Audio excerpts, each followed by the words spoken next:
গল্পের নাম রাগে অনুরাগে। লেখিকা সুহাসিনী ফাতেহা। পর্ব ৭। স্বামীর ফোন বেজে উঠতেই ফারিন বেগম ব্যস্ত হয়ে বললেন, কে ফোন করেছে? একটু তাড়াতাড়ি দেখেন তবু। আফজাল খান পকেট থেকে ফোন বের করে স্ক্রিনে তাকালেন। ভাই আমরুল খানের নামটা ভেসে উঠছে। অয়নও কৌতূহলী চোখে চেয়ে আছে। ছেলেটার প্রথম ভালো লাগা শুরু হয়েছিল চঞ্চল তিতলিকে ঘিরে, কিন্তু মুখ ফুটে বলার সাহস কোনোদিন হয়নি। সে চায় তুষারের সাথে ওর বন্ধুত্বটা সবসময় অটুট থাকুক। আর তিতলি, ওকে দেখে তো মনেই হয় না যে তাকে অন্য নজরে দেখে। সবসময় দেখা হলেই ভাইয়া ও ভাইয়া বলেই কান পচিয়ে ফেলে। সেখানে ওসব বলার মুখও হয়নি অয়নের। আফজাল খান ফোন রিসিভ করে কানে ধরে বললেন, হ্যালো। আমরুল খান অপর পাশ থেকে চিন্তিত গলায় বললেন, অয়ন কি আপনাদের বাড়ি গেছে ভাই? আফজাল খান অয়নের দিকে তাকিয়ে থেকেই বললেন, আসছে তো, আমার সামনেই বসে আছে গি। আয়েশাকে আনতে যাওয়ার কথা ছিল, ওখানে গিয়ে বসে আছে। একটু পাঠায় দেন। ওর মোবাইলে কল ঢুকছে না কেন বলেন গি। আফজাল খান ভ্রুকুচকে অয়নকে বললেন, কিরে তোর মোবাইলে কি হয়েছে? তোর বাপে ফোন দিছে, মোবাইল কই রাখিস? অয়ন পকেট থেকে মোবাইল বের করে দেখে আসলে বাবা অনেকগুলো ফোন করেছে, কিন্তু মোবাইল সাইলেন্ট থাকায় আওয়াজ হয়নি। তাই বলল, আসলে চাচ্চু ফোন তো সাইলেন্ট করা, তাই শুনি নাই। তাহলে আমি যাই। ফারিন বেগম বললেন, নাস্তা তো ধরেই দেখিস নি গু। অন্য একদিন আসবো চাচিমনি, বলে অয়ন চলে গেল। অয়ন চলে যেতেই ফারিন বেগম স্বামীকে বললেন, আমি ভাবছিলাম তৌসিফ শেখ ফোন দিয়েছেন। ছেলেটার মতো ঘুরে যাওয়ার আগেই আমাদের সব কথা পাকা করতে হবে। আপনি আরেকবার ফোন করে দেখেন না গি। কয়বার ফোন দিব ফারিন? সকাল থেকে 10 বার দেওয়া হয়ে গেছে। এতবার ফোন দেওয়া কেমন যেন দেখাচ্ছে। বিয়ে না দিলে নেই, আমরা অন্য মেয়ে দেখি। আর আমাদের ঝিলিকের কথা ও তো ভেবে দেখা যায়। আরেকবার কথা বলে দেখেন না।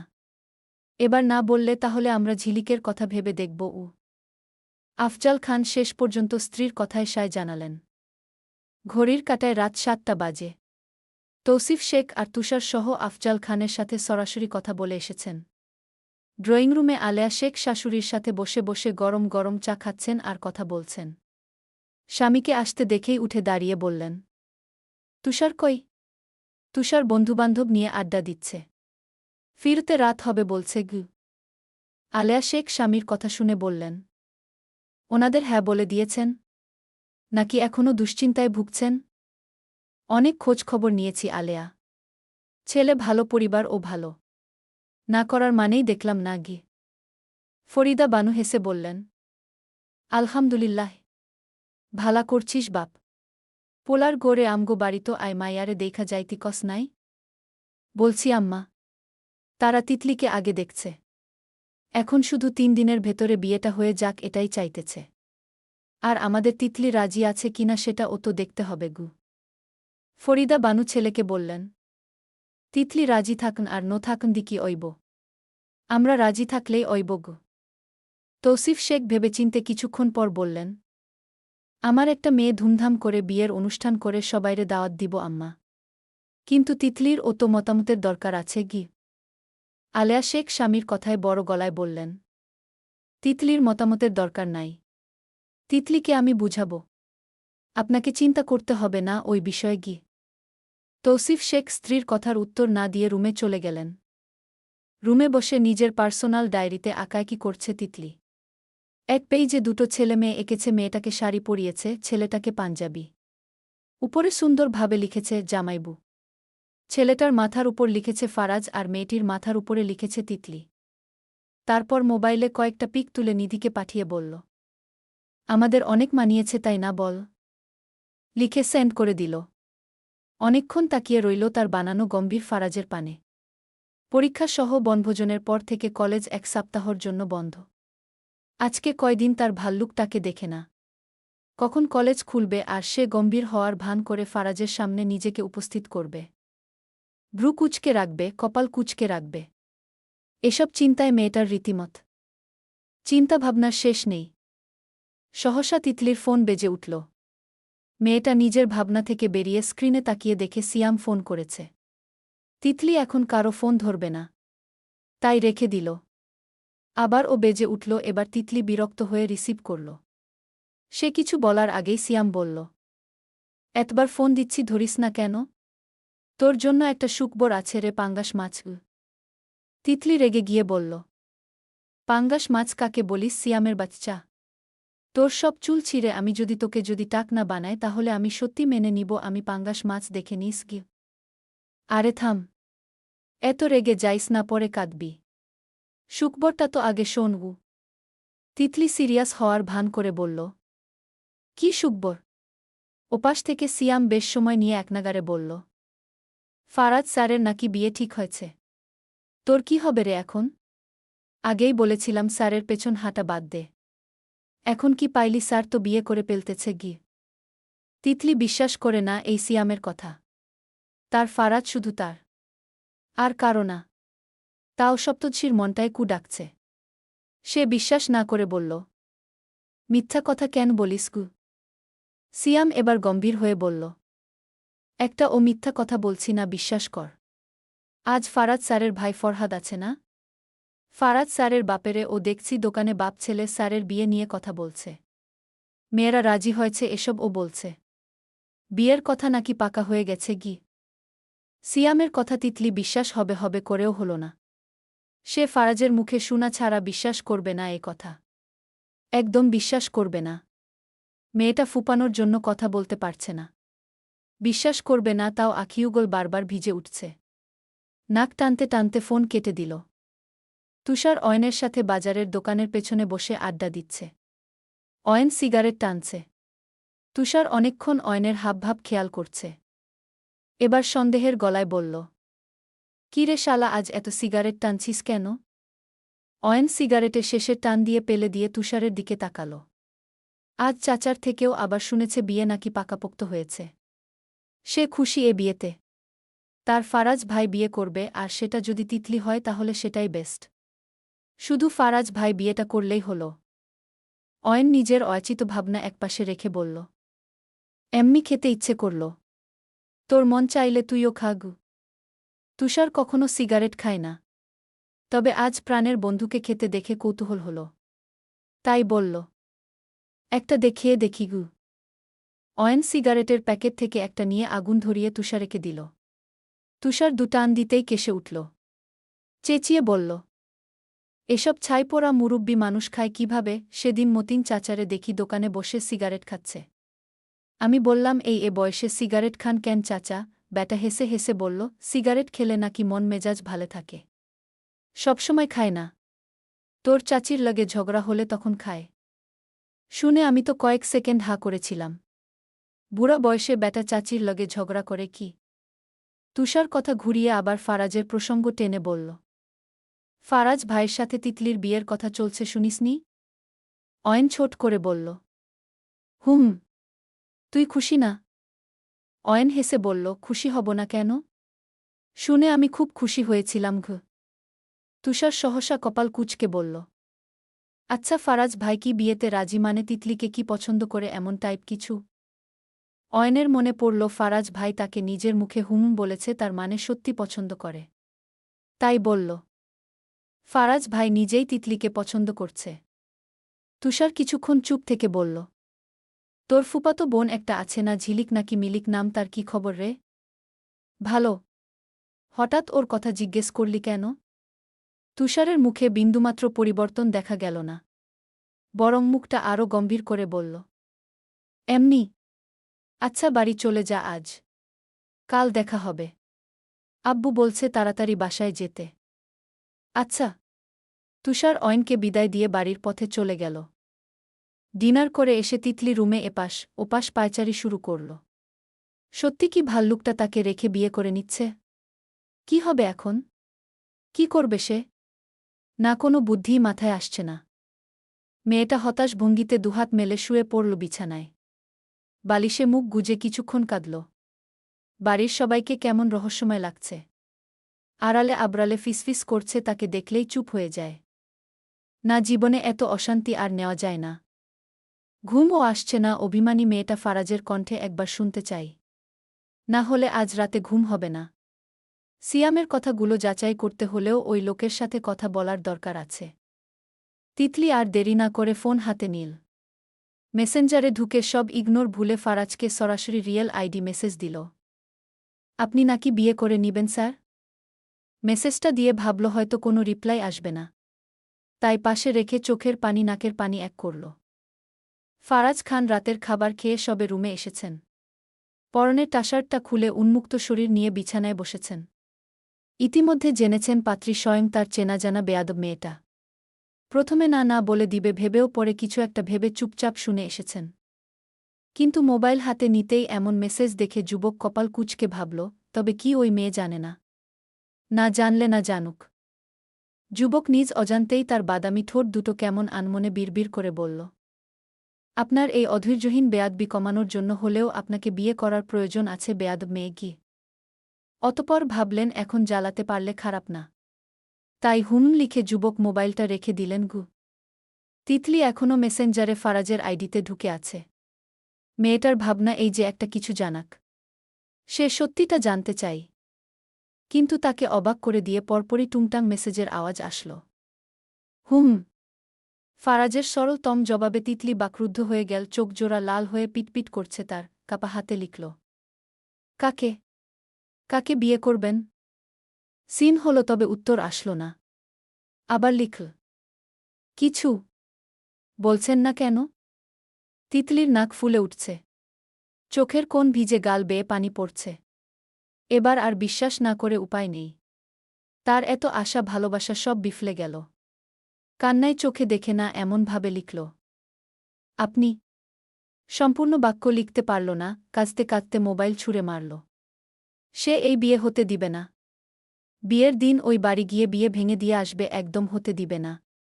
তারপর দেখবে ওই লোক কিভাবে বিয়ে করে।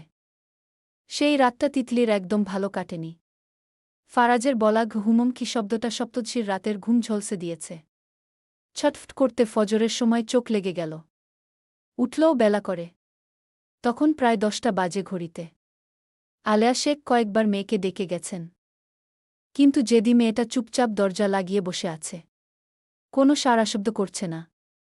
আর বললেও জোর দিয়ে বলছে, ঘুমাচ্ছি আমি। তার চোখমুখ ফুলে কলাগাছ হয়ে আছে। এই চেহারা নিয়ে নিচে যাওয়াও সম্ভব নয়।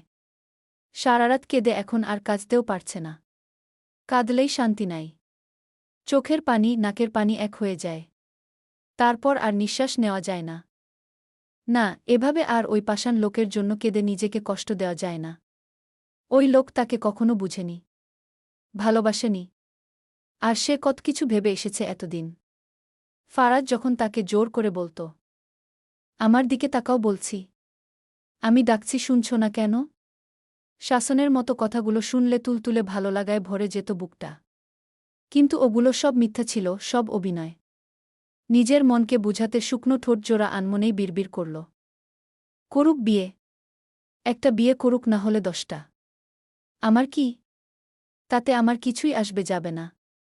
তার সাথে বউ থাকুক, বাচ্চা থাকুক, ইট ডাজেন্ট ম্যাটার। কিন্তু মনের কোণে এটা আসলেই ম্যাটার করে। তিতলির বুক চুরমার করে কান্না পাচ্ছে। কেন ওই পাষণ্ড মানুষটার প্রেমে পড়তে গেল? আচমকা দরজায় টোকা দিল কেউ। গলা ছেড়ে দিয়ে উঁচু আওয়াজে ডাকল, তিতলি, রুম থেকে বের হচ্ছিস না কেন? ভাইয়ের কণ্ঠ পেয়ে মেয়েটা তৎক্ষণাৎ সোজা হয়ে বসল। ভাবনায় এলো, এতক্ষণ দরজা বন্ধ করে বসে থাকলে নিশ্চিত বাড়িতে বড় কোনো কাণ্ড ঘটবে তাকে নিয়ে। মেয়েটা দীর্ঘশ্বাস ফেল। এমন কষ্ট এই 17 বছরের জীবনে কখনো পায়নি। গলা পরিষ্কার করে জোরালো গলায় ভাইকে বলল, তুমি যাও, আমি আসছি ভাইয়া। গিয়ে অধৈর্য তুষার বোনের কথা শুনে দরজা ধাক্কা দিয়ে স্রেফ বলল, তোর কি হয়েছে বলতো? কিছু না। ঘুম ভাঙছিল না ভাইয়া। গিয়ে আচ্ছা, তাড়াতাড়ি বেরিয়ে আয়। আর আওয়াজ আসল না। ভাই চলে গেছে মনে হয়। তিতলি তাড়াহুড়ো করে ফ্রেশ হয়ে এলো। সিল্কি লম্বা চুলগুলোর ঝাঁটার মতো দশা। রাতে নিজে ইচ্ছে করেই চুল খুলে দিয়ে সামনে পেছনে ছড়িয়ে ভূতের মতো হয়ে কেঁদেছে। ওই লোককে সে কখনো ক্ষমা করবে না। নিজের মনকে বুঝিয়ে ঘরের বাইরে বেরিয়ে এলো। তারপর তিতলি সিডির সামনে এসে থেমে গেল। আলেয়া শেখ আর ফরিদা বানু নিজেদের মধ্যে কথা বলছেন, বিয়ে পরশুদিন। তিতলি আবার দাদুর কথা শুনতে পেল। কালকে তেলের রাত হবে গু। আলেয়া শেখ ভাবুক হয়ে বললেন। সবকিছু খুব তাড়াতাড়ি হয়ে যাচ্ছে না আম্মা? ছেলেপক্ষ আরেকটু সময় দিলে ভালো হতো। বেশি বুঝো না বৌমা। বিয়ার মতো ফরজ কামে দেরি কইরতে নাই। যত তাড়াতাড়ি দন যাইব ততই মঙ্গল গো। তিতলিরেও তো বলা হয় নাই আম্মা। মেয়েটার কি হয়েছে কে জানে। সকাল থেকে ডাকি শুধু বলতেছে ঘুম যায়। আরেকবার ডেকে আসি। ইতিমধ্যেই তিতলি হেঁটে একদম মায়ের পেছনে এসে দাঁড়িয়েছে। মেয়েটার মস্তিষ্ক কাজ করা বন্ধ করে দিয়েছে। ভ্রুযুগল কুচকে রেখে অভিমানী গলায় বলল, আমি এসেছি, ডাকা লাগবে না আগে। আলেয়া শেখ মেয়ের মুখশ্রী দেখে দাঁড়িয়ে ঘুরে ফিরে দেখতে থাকলেন। ভাবলেন মেয়ের মতিগতি তো ঠিক লাগছে না। চোখ লাল হয়ে আছে। একবার দেখে আবার সতর্ক চোখে চাইলেন তিনি। কি রে, তোর চোখ দুইটা অমন লাল হয়ে আছে কেন? ধরা পড়ে যাওয়ার মতো কথা শুনে তিতলি আমতা করল। কই না তো। আলেয়া শেখ মেয়েকে চেনেন। নিশ্চিত তার কাছে কোনো কিছু লুকাচ্ছে। তিনি সন্দেহের চোখে এগাতে নিতেই ত্রস্ত এক পা পিছনে সরল তিতলি বলল, চোখে কি জ্যান পড়েছে আম্মু? তাই লাল হয়ে গেছে গু। আলেয়া শেখ মেয়ের কথা বিশ্বাস করলেন না। কারণ মেয়ে কিছুক্ষণ পরপর বর্বর নিঃশ্বাস ফেলছে। ফুপানোর মতো করে উঠছে। মিথ্যা বলছিস কেন? তিতলি কিছু বলল না। আলেয়া শেখ ওত কিছু না ভেবে সোজা বললেন, নাস্তা করতে বসকে। তিতলি বাধ্য মেয়ের মতো নাস্তা করতে বসে গেল। খাবার গলা দিয়ে নামছে না। চোখের সামনে শুধু ফারাজের গম্ভীর চেহারা ভেসে উঠছে। এই গম্ভীর চেহারা, অ্যাটিটিউড, হাঁটাচলা, কথা বলার ভাবভঙ্গিমা দেখেই তো সে ওই লোকের প্রতি শতবার ঘায়েল হয়েছে। নাস্তা না করে বসে আছিস কেন? তিতলি কোনোমতে ভাবনা থেকে বেরিয়ে একটা ব্রেড খেল। আর খেতে পারবে না। মূলত সে খাবে না। খিদে পেয়েছে প্রচুর। তাও খাবে না। তিতলি কিছুক্ষণ সোফায় এসে চুপচাপ বসে থাকল দাদির পাশে। ফরিদা বানু নাতিনের পিঠে হাত বুলিয়ে দিয়ে বললেন, তোর বিয়া ঠিক হয়েছে ছেমরি। মনমরা করে বয় রিছিস কেন? তিতলির ধ্যান ফিরল কথাটায়। মেয়েটা তটস্থ ভঙ্গিতে দাদুর কথা বুঝার চেষ্টায় নিমগ্ন। তার বিয়ে? সিরিয়াসলি? কই কেউ তো তাকে বলেনি। গোল মুখশ্রীতে হাজারো প্রশ্ন খেলা করছে। সেদিন ও দাদু বলেছে তোর মনে হয় বিয়ার রম লাইকব ছেমরি। মেয়েটা অবুঝ ভঙ্গিতে মাথা নাড়িয়ে জিজ্ঞেস করল, আমার বিয়ে মানে কি দাদু? কি বলছো এসব? ঠিকই কিতাছি। তোর তেলের রাত অইবকাল। পরের দিন বিয়া ঘি। তিতলি বসা থেকে উঠে দাঁড়ল সহসা। গলা ছেড়ে বাবাকে ডাকল, আব্বু, আব্বু, আব্বু। আলেয়া শেখ কিচেন থেকে দৌড়ে এসে বললেন, তোর আব্বু অফিসে জরুরি মিটিং গেছে। চিল্লাচ্ছিস কেন? মেয়েটার চেহারা কাদো কাদো ভাব। কেঁদে দিবে অমন ভাব নিয়ে বলল, আম্মু দাদু এসব কি বলছে? আমার বিয়ে মানে কি? আলেয়া শেখ মেয়ের মাথায় হাত বুলিয়ে দিয়ে নরম সুরে বললেন, তোর দাদু সত্যিটাই বলতেছে। কাল হলুদ হবে, পরশু বিয়ে। রাতে আমরা ছেলেপক্ষ সহ শপিং যাব। তুই কি খুশি না? তিতলির কান্না আরও বেড়ে গেল। এসব কি শুনছে সে? তার বিয়ে? এক জ্বালাতে বাঁচে না। আরেক জ্বালা তাকে গ্রাস করে নিচ্ছে। তার তো মনে হয় আর বেঁচে থাকা হবে না। আলেয়া শেখ মেয়েকে শান্ত করতে বলল, কাঁদিস না মা। মেয়েদের একদিন না একদিন তো বিয়ে দিতেই হয়। আর ছেলে খুব ভালো। তুই ভালো থাকবি। পড়াশোনাও করতে পারবি। তিতলি নাক টানছে। কথা গলা দিয়ে বের হচ্ছে না। আটকে যাচ্ছে, তাও বলতে চাইল, আমি বিয়ে করব না আম্মুগু। তা বললে কি আর হবে?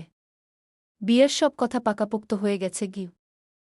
এই মুহূর্তে এসে ফারাজের হুমুমকি বলা শব্দটা মনে এলো মেয়েটার। সহসা মেয়েটা নিজেকে শক্ত করে নিল। ভীষণ শক্ত। আলেয়া শেখ মেয়ের চোখের পানি মুছে দিলেন শাড়ির আঁচল দিয়ে। তিতলির কান্না কিছুটা থামল। সে রাজি বিয়েতে। ওই লোক বিয়ে করতে পারলে সেও পারবে। তাকে দেখানোর জন্য হলেও সে বিয়ে করবে, পরে না হয় ডিভোর্স দিয়ে দিবে। আগে ওই লোককে দেখিয়ে দিবে, শুধু তুই বিয়ে করতে পারিস না, দেখ আমিও বিয়ে করছি, আর তোর থেকেও হ্যান্ডসাম বর পেয়েছি। তুষারও নিচে নেমে এলো বোনের আব্বু আব্বু ডাক শুনে। সে আপাতত কার্ড নিয়ে সবাইকে ইনভাইটেশন করতে যাবে। হাতে ব্যাগ নিয়ে নেমেছে। সব দ্রুত হওয়ায় রাতের মধ্যে কার্ড বানিয়ে এনেছে।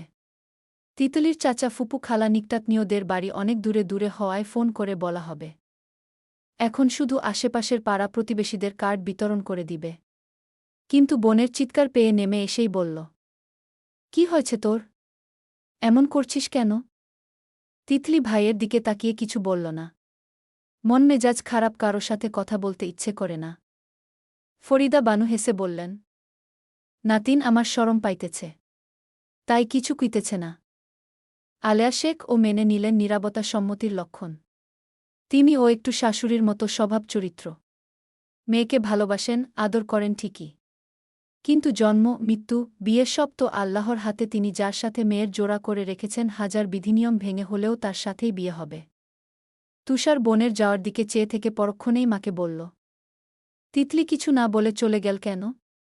আব্বুকে ডাকছে কেন? আলেয়া শেখ তুষারকে বললেন, এমনি দেখে নাই যে ডাকছে। তিতলির কোনোভাবে এই বিয়েতে অমত নেই তো? না হলে সকাল থেকে এমন অদ্ভুত ব্যবহার করছে কেন? ফরিদা বানু নাতিকে ধমক দিয়ে বললেন, ওর অমত মত দিয়া কি অইব? সকাল থেইকা মন খারাপ কইরা আছে কেন জানিস? বিয়া হইব যে আমাগো ছেড়ে যাইতে অইব যে, তাই। তুষার কিছু না বলে সদর দরজা দিয়ে বের হওয়ার আগে মাকে বলল, আমি আমার বন্ধুবান্ধব আশেপাশের আত্মীয় স্বজনদের কার্ড দিতে যাই আম্মু। আলেয়া শেখ ছেলেকে সাবধানতার হুকুম দিলেন। আচ্ছা, বাইক সাবধানে চালাবি। তুষার মায়ের কথা শুনে মাথা দুলিয়ে বাইক নিয়ে চলে গেল। বিকেল ৩টা। খান বাড়িতে তখন আনন্দে মুখরিত পরিবেশ। চাচাতো, ফুপাতো, মামাতো, খালাতো সহ বড়রা সবাই খুশি হয়েছেন ফারাজের বিয়ের কথা শুনে। ফারাজ খান মনে মনে ভাবে, যার বিয়ে তার খবর নাই, পরিবারের আনন্দের শেষ নাই। ইতিমধ্যেই হলুদের একদিন আগেই চাচাতো ভাই বোনেরা এসে হাজির। মনে হয় বিয়ে তার না, বরং বাড়ির সবার। বেশ, সবাই আনন্দ করুক, বরং সে আনন্দ করার সুযোগ করে দিয়েছে। তবে যার সাথে তার বিয়ে হতে যাচ্ছে তার আগামী দিনগুলো ধূলিসাৎ হতে যাচ্ছে, এটা শিওর। বেয়াদব মেয়েটা তাকে চলে কৌশলে অনেক কিছু বুঝাতে চাই। পিচ্চি মেয়েটা ভাবে সে কিছু বুঝে না। এবার সে বুঝাবে তাকে কি বুঝাতে চাই, সেটা ১ ২ ৩ ৪ করে বুঝাবে। ফারাজের ভাবনার ভেতরেই ফারাজ খানের চাচাতো ভাই আলবি ফারাজের রুমে আসল। সেদিন আয়েশার বিয়ের সময় কম কথা শুনাই নাই তাকে। আজ সেও শুনাতে এসেছে। এসেই খোঁচা মেরে বলল, অবশেষে তাহলে বিয়েটা করতে যাচ্ছিস? ফারাজ খান নিজের ম্যাকবুকটা বন্ধ করল। এতক্ষণ একটা জরুরি কাজ করছিল ম্যাকবুকে। কাজও শেষ। ঘুরে বসে আলবির দিকে ফিরল যুবক। কেমন বাঁকা হেসে ছোট করে বলল, হুম। মুখে এটা বলেও যুবক বিড়বিড় করে থামল, তোর পিচ্চি হবু ভাবির মন ভাঙাতে বিয়ে করছি দেখি, আর কত উড়ে, কম তো জ্বালালো না গিয়ে। আজকে সোমবার। তিতলি আর ফারাজের হলুদের রাত। ঘড়িতে প্রায় রাত ৯:৩০। শেখ বাড়ি জুড়ে উৎসবের তোড়জোড়। সবাই ব্যস্ত হয়ে এদিক ওদিক ছুটছে। দুতলা ভবনটা ফেরি লাইট আর সাদা লাল গোলাপে সাজানো। গেইট থেকে বাড়ির ভেতর পর্যন্ত ফুলের ডেকোরেশন। উঠানের দুপাশে ২টা স্টেজ সাজানো হয়েছে, একটা নাচের আরেকটা বিয়ের দিনের। বাবুর্চিরা উঠানের একপাশে রাতের খাবার রাঁধতে ব্যস্ত। আয়োজনটাও বিশাল। একমাত্র মেয়ের বিয়ের অনুষ্ঠানে তৌসিফ শেখ কোনো কমতি রাখতে চান না। অথচ এত আয়োজন যাকে ঘিরে তাকে একটুখানি আনন্দ ছুতে পারছে না। দুদিনে চঞ্চল মেয়েটা কেমন চুপচাপ হয়ে গেছে। শুধুমাত্র নিজের মনের বিরুদ্ধে গিয়ে বিয়ে করছে। বরকে কি করে, কোথায় থাকে, কিছুই কারো থেকে জানতে চায়নি। জানতে চাইলেও কেউ বলেনি। ফারাজের কোনো খোঁজ পায় না। এই মুহূর্তে এসে মেয়েটা বুঝতে পেরেছে আসলে সে এতদিন ভুল মানুষের পেছনে দৌড়েছে। সে ভাবত পাষাণ লোকটা একদিন তাকে বুঝবে। না, বোঝেনি। অভিমানে মেয়েটা মোবাইলের সিম কার্ড খুলে মোবাইল সহ ড্রয়ারে ফেলে রেখেছে। তিতলির বন্ধুবান্ধব সবাই এসেছে। নিধিরা তিতলির সাথে রুমে বসে আছে। পার্লারের থেকে মেয়েরা হলুদের সাজ সাজাতে আসবে শুনে তিতলি কড়া গলায় বলে দিয়েছে, আমি নিধির হাতে সাজব। তাছাড়া নিধি অনেক ভালো সাজাতে পারে, তাই কেউ না করেনি। নিধি, প্রিমা, স্মৃতিসহ বাড়ির সকল মেয়েরা হলুদ সবুজ রঙের মিশ্রণ শাড়ির সাথে হালকা মেকআপ করেছে। আর ছেলেরা একই রঙের পাঞ্জাবি পরেছে। নিধি তিতলিকে কখন থেকে এটা ওটা বুঝাচ্ছে। মেয়েটা শাড়ি পরতে চাচ্ছে না।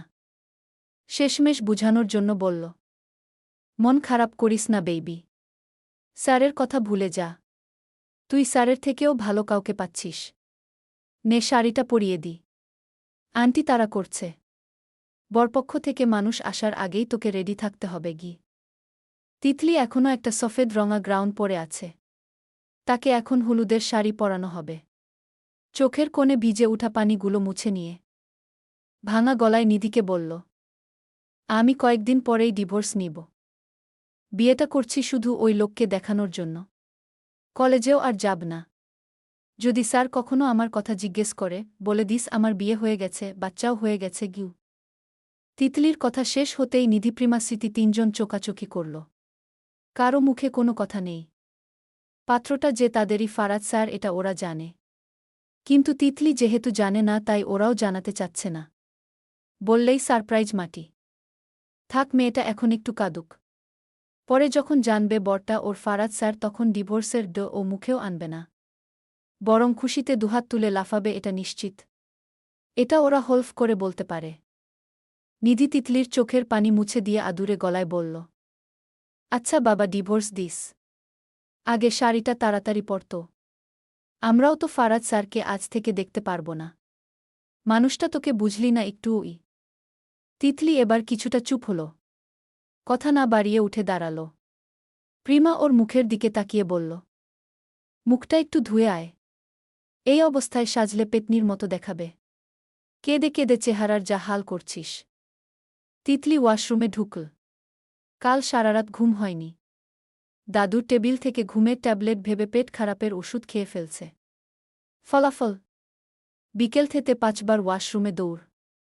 এখন ওষুধ খেয়ে একটু থেমেছে। ওয়াশরুম থেকে আসতেই নিধিপ্রিমা স্মৃতি তিনজন মিলে ওকে সাজাতে বসল।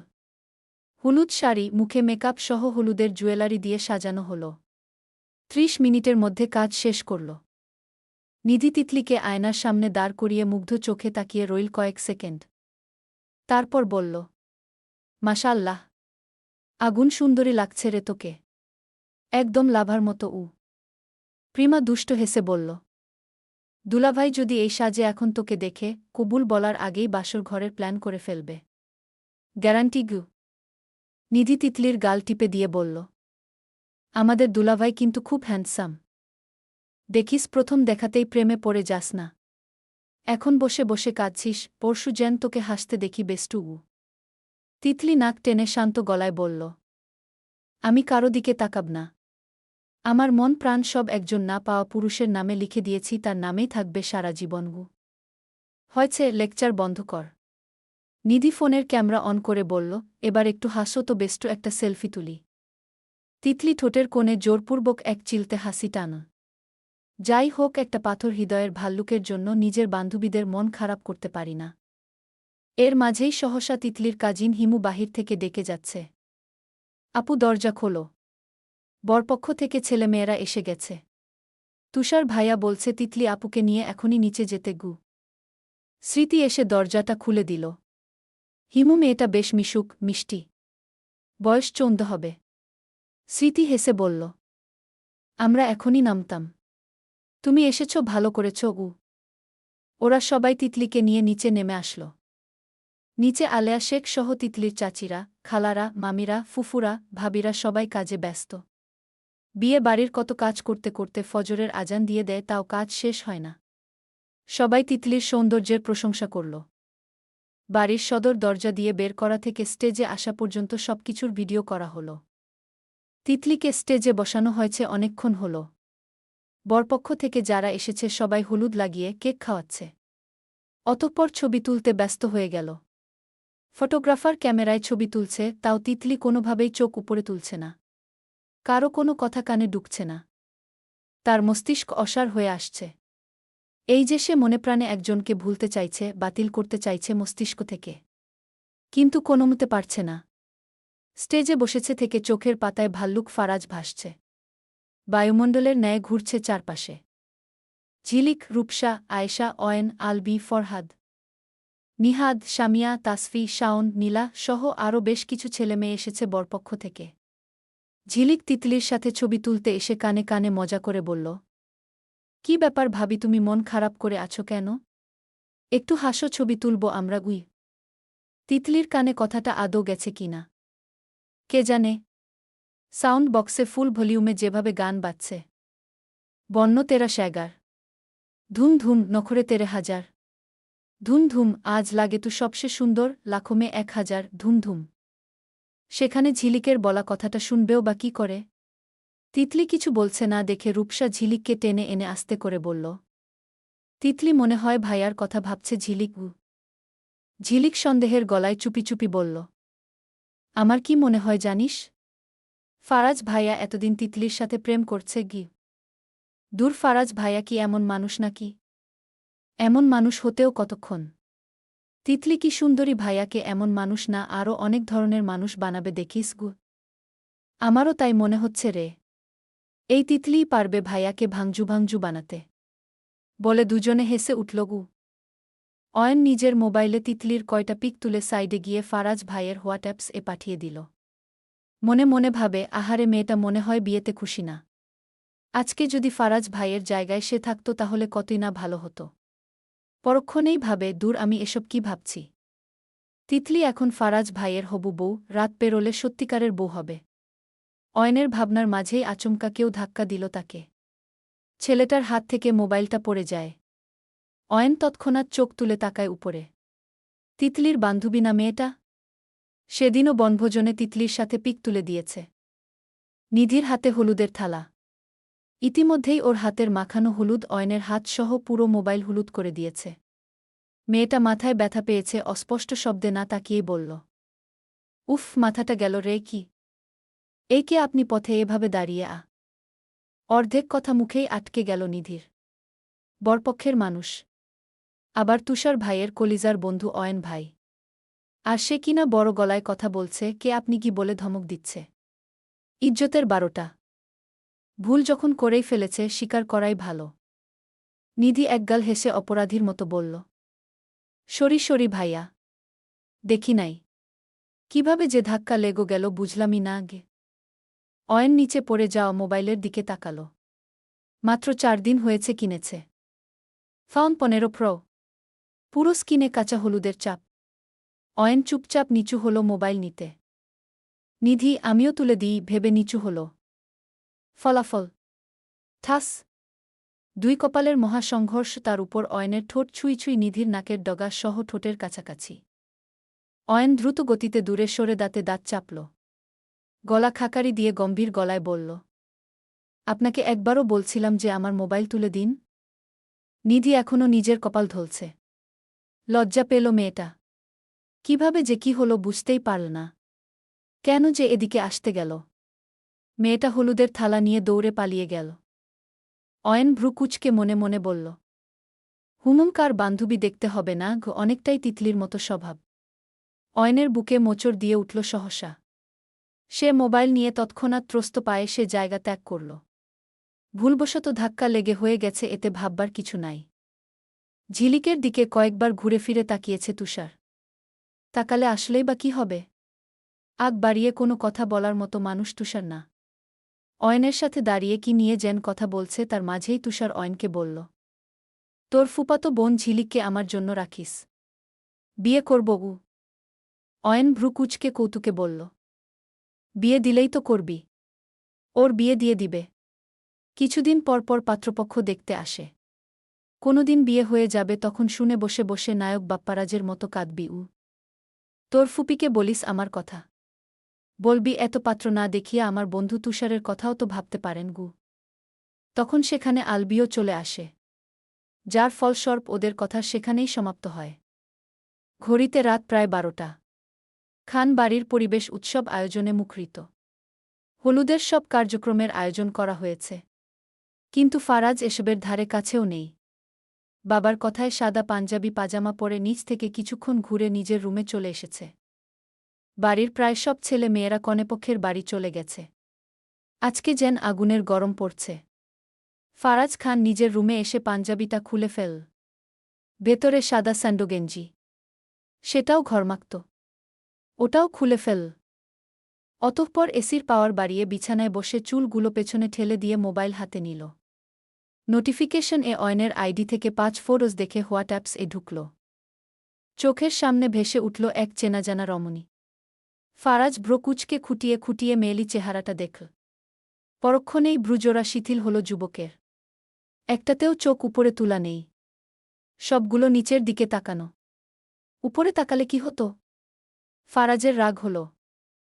অনেকক্ষণ সময় নিয়ে পিকগুলো দেখে যুবক বাঁকা হেসে বিড়বিড় করে থামল। তো ফাইনালি ফারাজ খানের স্ত্রী হতে যাচ্ছেন। আফটার অল আপনার এই নিচের দিকে তাকিয়ে থাকার সময়সীমা আর মাত্র 24 ঘণ্টা। আই সোয়ার, চোখ তুললেই আমাকে দেখতে পাবেন কি? বিয়ের দিন, সময় দুপুর 3টার। বরপক্ষ হতে প্রায় 3000 লোকজন গিয়ে খেয়ে এসেছে এ পর্যন্ত। এখন বরযাত্রী গাড়ি যাওয়ার পালা। ফারাজ খান সাদা রঙা এমব্রয়ডারি কোটি পাঞ্জাবি পরেছে, চুলগুলো ব্রাকবাস করা। যুবকের মুখখানা সে কি গম্ভীর। গালের খোঁচা খোঁচা দাড়ির উপস্থিতিতে লম্বাটে চোয়ালখানা কেমন তীক্ষ্ণ হয়েছে ব্লেডের ন্যায়। কোটি পাঞ্জাবিতে সুদর্শন পুরুষটার রূপটা যেন এবারে চোখে 16 আনায় ফুটছে। আলভিসহ আজ নিহাদ ও এসেছে ফারাজের রুমে। কালকে হুলুদে গিয়ে বু দেখে এসেছে, যদিও আয়েশার বিয়েতেও দেখেছে। আলভি খোঁচা মেরে বলল, তুই না সাহসী মেয়ে খুঁজিতেছিলি যে তোরে সামলাবে? ভাবিরে দেখে তো মনে হয় না তোকে সামলাতে পারবে। তোর যে মোটকা বডি। ফারাজ নিজের হাতে দামি ব্যান্ড ঘড়িটা লাগিয়ে কেমন মনে মনে বলে, আমার বুকের ধাক্কা খেয়েও পড়ে যায়, আবার নাকি আমাকে সামলাবে। মনে মনে বললেও আলবিকে বলে, সেটা তোকে চিন্তা করতে হবে না, তুই বরং তোর বুর চিন্তা করগু। আমার বউ আলহামদুলিল্লাহ 4 মাসের প্রেগন্যান্ট। কয়দিন পর বাপ হব উ। ফারাজ ভ্রুকুচকে বলল, তো আমি কি করব? পারলে 2 মাসের ভেতরে সুখবর দিসকে। আলভি তাও থামল না। মনে হয় মেয়েটাকে জোর করে তোর সাথে বিয়ে দিচ্ছে। আহারে, তোর মতো বুইরারে বিয়ে করতেছে, এটাই অনেক। আমি এতদিন ভাবছি তোকে কেউ বিয়ে করবে না গি। ফারাজ রাগে চোয়াল শক্ত করে নেয়। আলভি ভয় না পেয়ে চিল মুহূর্তে বানিয়ে ফারাজকে সহ নিয়ে গেল স্টেজে। সব কাজিন মিলে একসাথে অনেক পিক তুলল। এখনই রয়না দিবে কনের বাড়ি। ফারাজ মা বাবাকে সালাম করল। ফারিন বেগম ছেলেকে দোয়া করে দিয়ে বললেন, যা বাবা, আল্লাহর নামে যা। আর আজকে অত্যন্ত মুখটা একটু হাসি খুশি রাখ। বৌমাকে বাড়ি নিয়ে আসা পর্যন্ত আমি দরজায় দাঁড়ায় অপেক্ষা করতেছি। ফারাজ মা বাবা থেকে দোয়া নিয়ে আরও কিছু বরযাত্রী সহ গাড়ি করে রয়না হল। তিতলি বিছানায় জ্বরসর হয়ে বসে আছে। তাকে ঘিরে বসে আছে নিধি, প্রিমা, স্মৃতি, তিতলির ছেলে, কাজিনদের বুড়া সহ চাচাতো বোন, ফুপাতো বোনরা। পরনে হোয়াইট মেরুন রঙা বেনারসি। লেহেঙ্গা পরার কথা ছিল, কিন্তু তিতলির দাদু বলেছে বিয়ের দিন শাড়ি পরতে হবে। মেয়েদের বিয়ের দিন শাড়িতেই মানায়, তাই লেহেঙ্গা পরা হয়নি। পার্লার থেকে মেয়ে দুটো এসে সাজিয়ে দিয়ে গেছে। ঠোঁটে টকটকে লাল লিপস্টিক, চোখে গা কাজল, স্বর্ণের অলঙ্কারে দেহ ঢেকে আছে যেন নিটোল অপ্সরী নেমে এসেছে মর্তলোকে। তিতলির ভাবিরা খানিক পরপর ফিসফিস করে লজ্জা দেওয়ার জন্য কত কি যে বলে চলেছে কানের ধারে। কিন্তু তিতলি চুপচাপ বসে আছে। ফরিদা বানু এসে নাতিনের পাশে এসে বসলেন। মাথায় স্নেহের হাত বুলিয়ে দিয়ে রসিকতা করে বললেন, জামাই কাছে আইতে চাইলে আসতে দিবি, কাপড় খুলতে চাইলে ডরাইস না, আবার বাধাও দিস না কইলাম গ। তিতলি তো নিজের চিন্তায় পাগল প্রায়। সে খুব করে করে চাইছিল বিয়েটা ভেঙে যাবে। ফারাজ এসে বলবে, এই বিয়ে হবে না গে। কিন্তু না, কিছুই তো হলো না। আসলে সে এসব ভাবে কিভাবে? লোকটা নিশ্চয় শুনছে তার বিয়ে আজ। তাদের তো কোনো প্রেমের সম্পর্ক ছিল না, তাহলে আসবেই বা কেন? তার উপর আবার দাদু এখন কিসব আজগুবি কথা বলতেছে। সে কেন কাপড় খুলবে? যেখানে বিয়েটাই মানে না, বাসর রাত আসুক, সোজা বলে দিবে আমার ডিভোর্স চাই। তিতলির অচিত ভাবনার মাঝেই নিধি দ্রুত ফরিদা বানুকে থামানোর চেষ্টা করে বলল, দাদু এসব কি বলেন? তিতলি লজ্জা পাচ্ছে। ফরিদা বানু হো হো করে হেসে উঠলেন। তিতলির গাল টিপে দিয়ে বললেন, এগিন সকল জামাই বুগরে করে, তাই নানি তো তোরে আগে থেইকে কইয়া দিলাম। শোনো, বাসর ঘরে বেশি চিল্লাচিল্লি করিস না, মাইনসে শরম দিব। চুপচাপ সহ্য করিস। ফরিদা বানু একটু থেমে আবার বললেন, এইবার ধরতে চাইলে কি করবি? আমি আমাকে ধরতে দিব না, চিল্লাবক্ষ নাক টেনে বলল তিতলি। ফরিদা বানু নানিতকে আরও বুঝিয়ে বলেন, নানি তো জামাইরে টাইট দি রাখবি। কোনো মাইয়া মাইনসের লগে মিশতে দিস না। তোর দাদারে আই বুইরা হয়ে গেছে যে টাইট দি রাখতাম। এর লাইগা আমার কথায় উঠত বইতগু। ফরিদা বানুর কথার মাঝেই বাইরে হইচই শুরু হল। বরযাত্রী চলে এসেছে। সবাই সেদিকে দৌড়াল। শুধু তিতলির বান্ধবীরা বসে আছে। নিধি তিতলিকে বলল, বাসর ঘরে কোনো ঝগড়া করিস না আবার। নতুন দুলাভাইকে মানিয়ে নিস বেইবিগে। তিতলি কোনো উত্তর দেয় না। কেমন যেন অস্বস্তি লাগছে সবকিছু। কার সাথে আসলে তার বিয়ে হচ্ছে এটা জানার দরকার ছিল। কোনো বুইরার সাথে বিয়ে দিচ্ছে আল্লাহ জানে। আল্লাহ যেন ভাল্লুকের থেকেও হ্যান্ডসাম হয়। তারপর কলেজে বরকে নিয়ে ঘুরে আসবে, ফারাজকে দেখাবে। ফারাজকে গেটে আটকালো তিতলির গ্রাম থেকে আসা কাজিন স্কোয়াড, হিমু, নিশা আর প্রীতি, নীতি। সবার হাতে মিষ্টির প্লেট। মিষ্টির ভেতরে গুঁড়া মরিচ ঢুকিয়ে নিয়ে এসেছে খাওয়াবে বলে। প্রীতি মুচকি হাসি দিয়ে বলল, ভাইয়া বুনিতে আসছেন? আগে মিষ্টি মুখ করেন গু। ফারাজের সাথে সব কাজিন ও বন্ধুবান্ধব গেইটে দাঁড়িয়ে। ফরিদা বানুর কথায় গ্রামের মতো লাল ফিতা বেঁধেছে। সেটা কেটে বরকে বরণ করা হবে। ফারাজ একবার তাকালো প্লেটের দিকে, কিন্তু মেয়েগুলোর দিকে তাকালো না। আসলে সত্যি সে বিয়ে করতে আসছে। কেমন অদ্ভুত সব অনুভূতি হচ্ছে। যদিও বিয়ে নিয়ে ও তো সিরিয়াস ছিল না। ফারাজ গম্ভীর সুরে বলল, আমি এসব খাই না। চারজনের মুখ চুপসে গেল। কই ভাবল দুলাভাইয়ের সাথে একটু মজা করবে হলো কই? দুলাভাই তো আস্ত এক গম্ভীরান্ধ হাড়ি চাচা, যাই হোক মিষ্টি না খেলে তারা ছেড়ে দিবে নাকি? তাদের দাদি পাঠাইছে বর থেকে টাকা নিতে। নীতি মুচকি হাসি দিয়ে বলল, মিষ্টি না খেলে তাহলে নগদ ৩০,০০০ চাই। না দিলে ভাগেন। বউ পাবেন না ঘি। ফারাজ কাদের পাল্লায় পড়ল। এরা তো বেয়াদব মেয়েটার থেকেও দ্বিগুণ বেয়াদব। তার এখন শুধু বউ দরকার। বিয়ে করতে এসেছে, যত তাড়াতাড়ি বউ নিয়ে যাবে তত ঝামেলা শেষ। তাই পকেট থেকে মোটা অঙ্কের ৩০,০০০ টাকা বের করে দিয়ে দিল। ওরা খুশি হয়ে ফিতে কেটে দিল। আলভি পকেট থেকে রুমাল বের করে ফারাজকে দেওয়ার ভান করে আস্তে করে বলল, লজ্জা করে না? নে রুমাল দিয়ে মুখটা ঢাক। মানুষে তাকায় আছে গি। গল্প কেমন লাগলো অবশ্যই বলে যাবেন।